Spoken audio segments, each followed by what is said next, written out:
Hi, and welcome back to my videos for General Chemistry 2. Today we'll start a series of videos on the last chapter of our course, Nuclear Reactions and Radioactivity. Nuclear reactions are by far the most exothermic reactions that we'll talk about in this course, and they have some well-known applications both in generating electricity and in horribly destructive weapons. We'll talk about those nuclear reactions more in the next video, but today I want to tell you about radioactivity. By the end of the video, that'll lead us to a discussion of antimatter, one of the most interesting ideas in particle physics. But to get there, let's start by talking about radioactivity. When we hear the word radioactivity, we usually assume it's always something harmful or destructive, but radiation actually has several safe applications in medicine, archaeology, and even in your own home in the form of smoke detectors. To understand radioactivity, let's remember some things you learned way back near the beginning of your General Chemistry 1 course. Back then, you learned that every atom contains a nucleus deep in its center, and that's where the positive charges are located. The reason the nucleus has a charge is because it contains tiny positively charged particles called protons. Protons themselves are pretty interesting. They're made of quarks, which we can study using huge particle accelerators like the Large Hadron Collider. But for now, let's just focus on the protons. Every atom has a nucleus with protons in it, and the number of protons has a huge impact on how atoms behave. Some atoms contain only one or a few protons, and others have well over 100. These elements are all in order according to how many protons the nucleus contains. So for instance, hydrogen is the very first element in the table because hydrogen atoms have just one proton. You'll notice the number 1 in the box. This is called the atomic number, and it just tells us how many protons are in atoms of that element. If we look over in this box, we see that this box is for gold, and it has an atomic number of 79. So every gold atom in the entire universe contains 79 protons, and every hydrogen atom contains just one proton. There are no exceptions. If we had a gold atom, and we took away one of its protons, it wouldn't be gold anymore. It would now have just 78 protons, which means it would now be a platinum atom. Gold and platinum are both metals, but are very different from each other, so taking away or adding just one proton clearly makes a big difference. We have protons in the nucleus and electrons in orbits around them. But there's still one more important ingredient in atoms that we haven't mentioned yet. It turns out that the masses of atoms don't quite make sense if they only contain protons and electrons.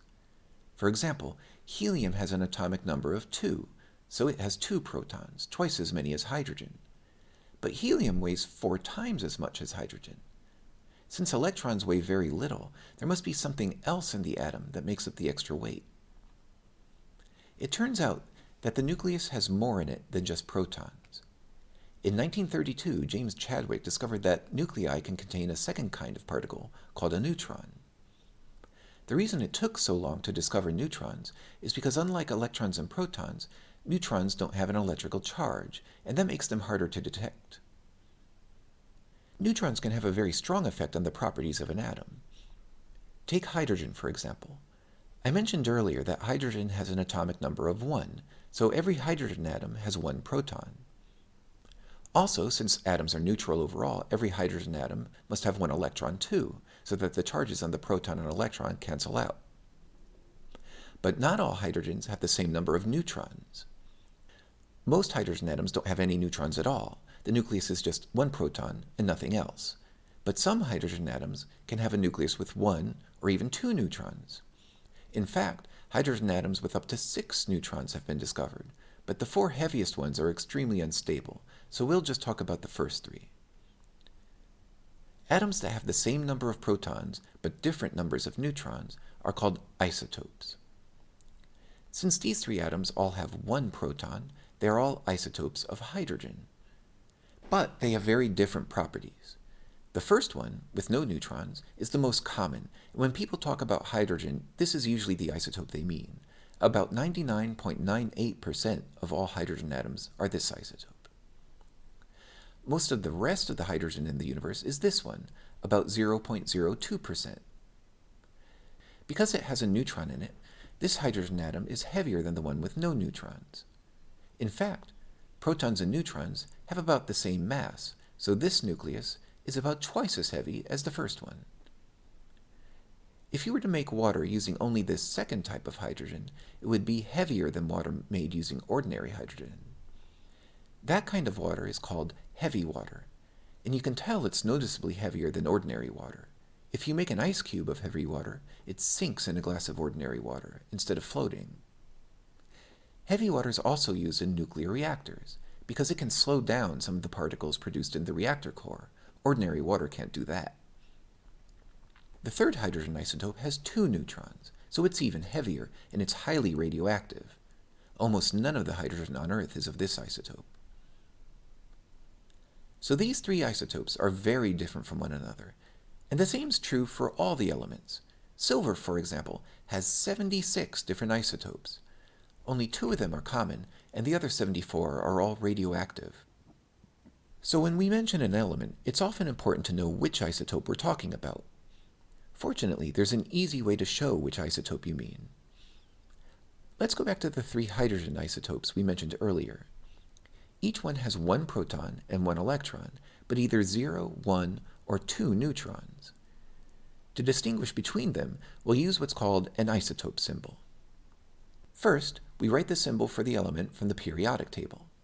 For all of these atoms, that'll be H for hydrogen.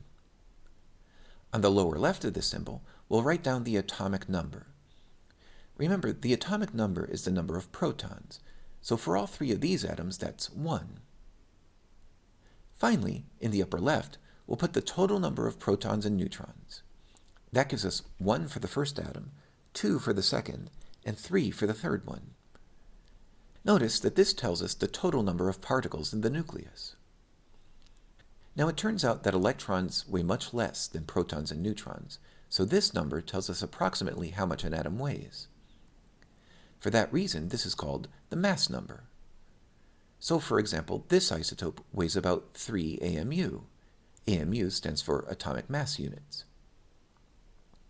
When we say the name of an isotope, we usually do it by giving the name of the element and the mass number. So for example, this isotope would be called hydrogen 3.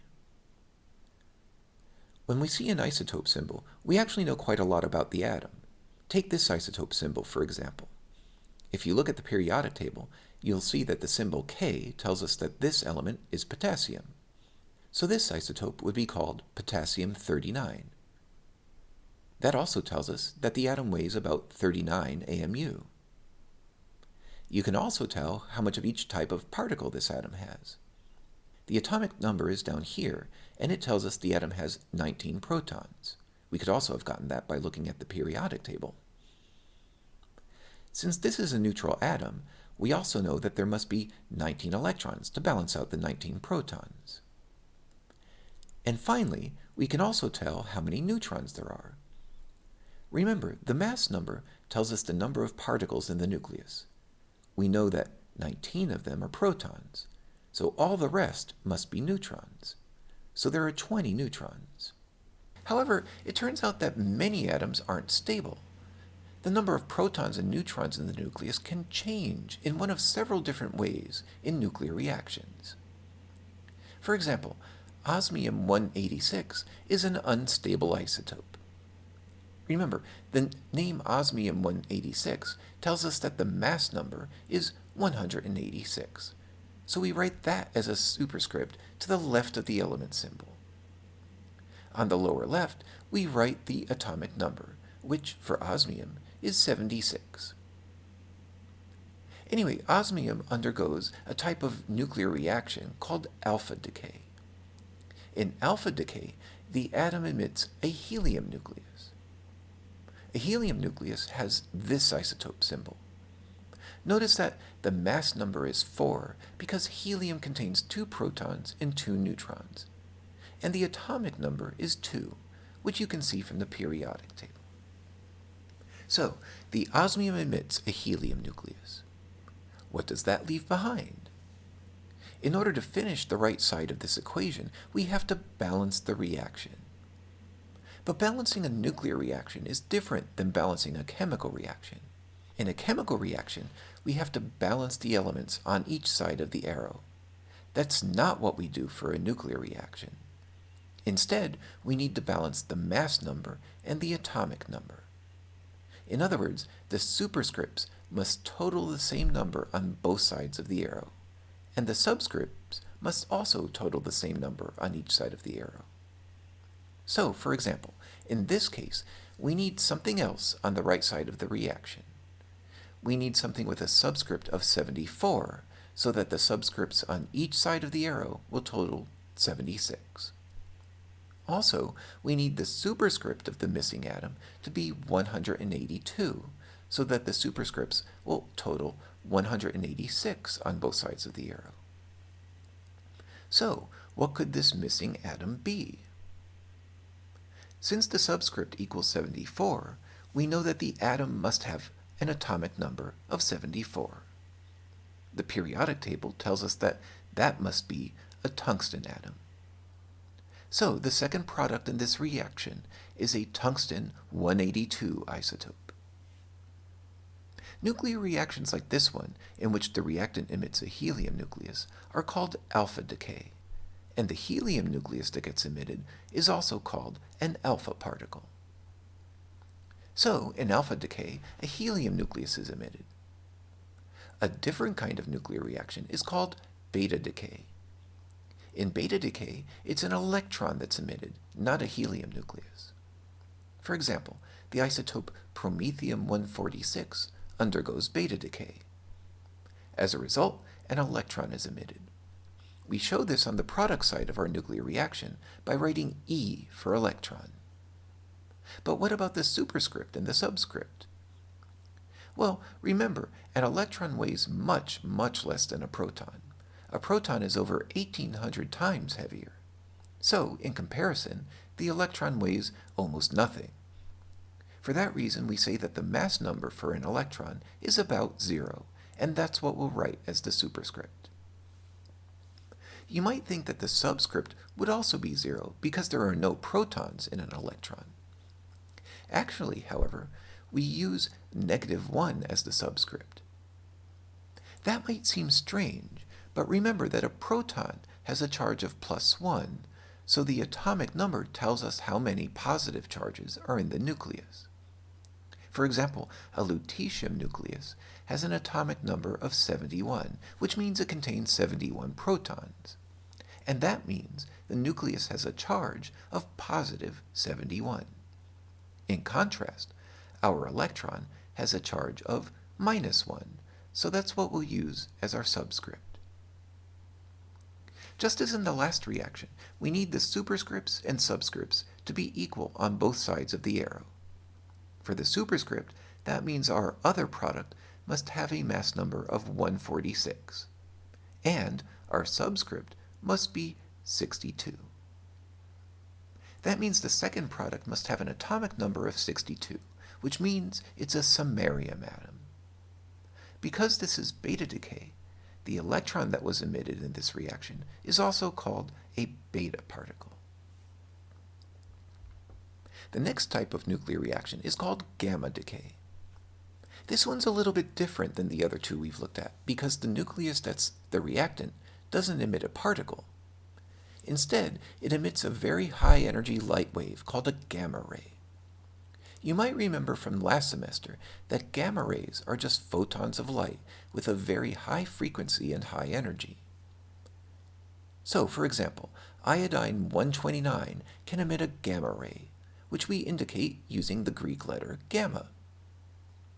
Since the gamma ray is just a light wave, it doesn't have a mass or a charge, so we don't write a subscript or a superscript for it. That also means that the second product is just another iodine-129 isotope. Notice that the nucleus on the reactant side has an asterisk on it. That means that the nucleus starts out in what's called an excited state, which means it has extra energy. It's that extra energy that gets converted into a gamma ray and is emitted. The last kind of nuclear reaction I want to tell you about today is called positron emission. In this type of reaction, the nucleus emits a particle called a positron. A positron has exactly the same mass as an electron, but it has a charge of +1 instead of -1. So, for example, the isotope bismuth-207 emits a positron. Since a positron is just like an electron with a positive charge, it gets the same symbol as an electron, which is E. Just as we saw a few minutes ago when we talked about beta decay, the positron has a much lower mass than a proton, so its mass number is approximately 0, and that's what we'll write for the superscript. However, you might recall that for the subscript, we used -1 when we talked about beta decay because the charge on an electron is -1. For a positron, the charge is +1, so that's what we use for the subscript. This means that in order to make the superscripts and subscripts balance on both sides of the reaction, our second product must have a superscript of 207 and a subscript of 82. If we check the periodic table, we'll see that the element with atomic number 82 is lead, so the second product in the reaction is lead-207. As I mentioned, the positively charged particle that's emitted is called a positron. You may never have heard of a positron before, but they have important applications in medicine. If you know someone who's had a PET scan, the PET in PET scan stands for positron emission tomography. So, this is a diagnostic tool that doctors can use to identify structures in your body, and it uses positron emission to see what's inside. Positrons are especially interesting because they're one type of antimatter. Most people have heard the word antimatter before, but not everyone realizes that antimatter is a real thing, and not just a fun idea from science fiction. The important thing to know about antimatter is that every type of matter particle has a corresponding antimatter particle. So, for example, there's an antimatter particle called an antiproton. The difference between antimatter and regular matter is that antimatter has a charge that's the opposite of the one that matter particles have.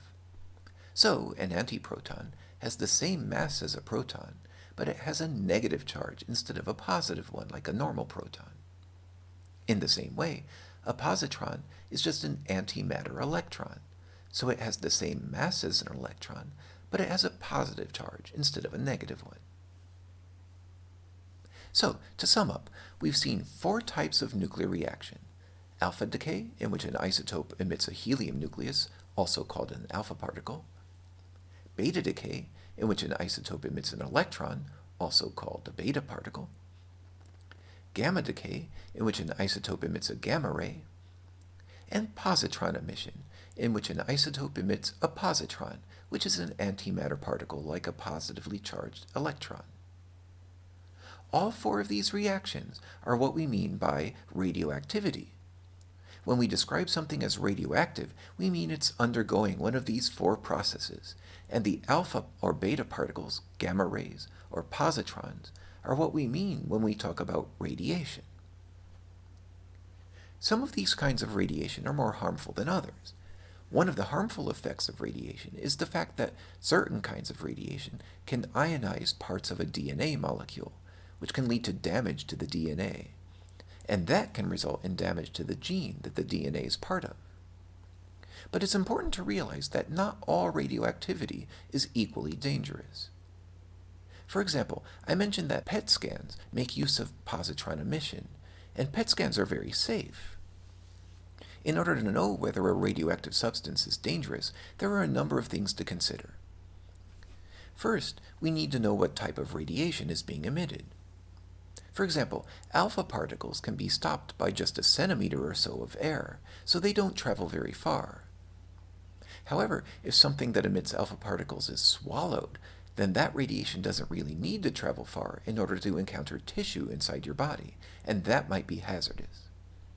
So whether or not a radioactive substance is harmful depends on the type of radiation it emits and the amount of exposure your body's cells are subjected to. Anyway, that's enough new material for today.